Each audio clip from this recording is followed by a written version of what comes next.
প্রিয় মুক্তিকামী ছাত্র জনতা, আমরা দেখতে পাচ্ছি যে আমাদের এই অভ্যুত্থান এবং বিপ্লবের পরেই দেশে অরাজকতা নাশকতা করছে ফ্যাসিস্ট এবং তাদের দোসররা।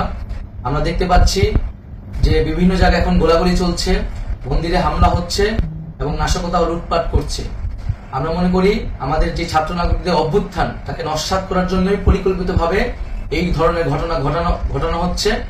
আমরা মুক্তিকামী ছাত্র জনতাকে সজাগ এবং সতর্ক থাকতে আহ্বান জানাচ্ছি এবং আমাদের যে অন্তর্বর্তীকালীন সরকার, আমরা সেই সরকারের যে প্রস্তাবনা 24 ঘন্টার সময় নিয়েছিলাম, জরুরি পরিস্থিতি মোতাবেক আমরা এখনই তার একটি রূপরেখা ঘোষণা করছি।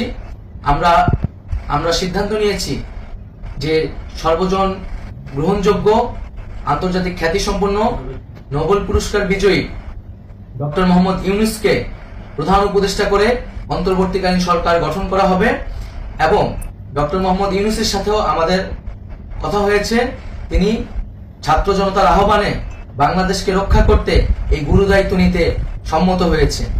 আমরা সকালের মধ্যেই আমরা এই সরকার গঠনের প্রক্রিয়া দেখতে চাই। রাষ্ট্রপতির কাছে আহ্বান থাকবে যে দ্রুত সময়ের মধ্যে ডক্টর মোহাম্মদ ইউনূসকে প্রধান উপদেষ্টা করে অন্তর্বর্তীকালীন সরকার গঠন করা হোক এবং এই অন্তর্বর্তীকালীন সরকারের বাকি সদস্যদের নামও আমরা সকালের মধ্যে ঘোষণা করব।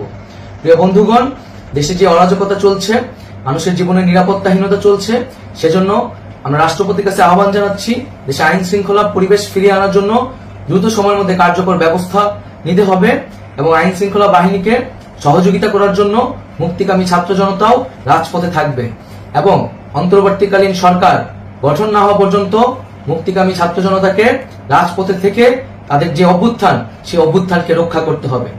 প্রিয় বন্ধুগণ, আমরা রক্ত দিয়েছি, শহীদ হয়েছি। আমাদের যে প্রতিশ্রুতি একটি নতুন বাংলাদেশ গঠন করার জন্য, সেটিকে আমাদের অবশ্যই বাস্তবায়ন করতে হবে এবং অবশ্যই ছাত্র জনতার প্রস্তাবিত সরকার বাদে কোন ধরনের সরকার কিন্তু মেনে নেওয়া হবে না। আমরা বলেছি কোন ধরনের সেনা শাসিত সরকার অথবা সেনা সমর্থিত সরকার অথবা এই ফ্যাসিস্টদের দোসরদের কোন বি টিম সরকার কিন্তু আমরা মেনে নিব না। কোন গণবিরোধী সরকারকে মেনে নেওয়া হবে না। ছাত্র জনতার অভ্যুত্থানকারী যে প্রস্তাবিত সরকার, অন্তর্বর্তীকালীন সরকার, যেটা আমরা সিদ্ধান্ত উপনীত হয়েছি ডক্টর মোহাম্মদ ইউনূসকে প্রধান উপদেষ্টা করে এই সরকার গঠন করা হবে, সেই সরকারকেই বাস্তবায়ন করতে হবে অবিলম্বে।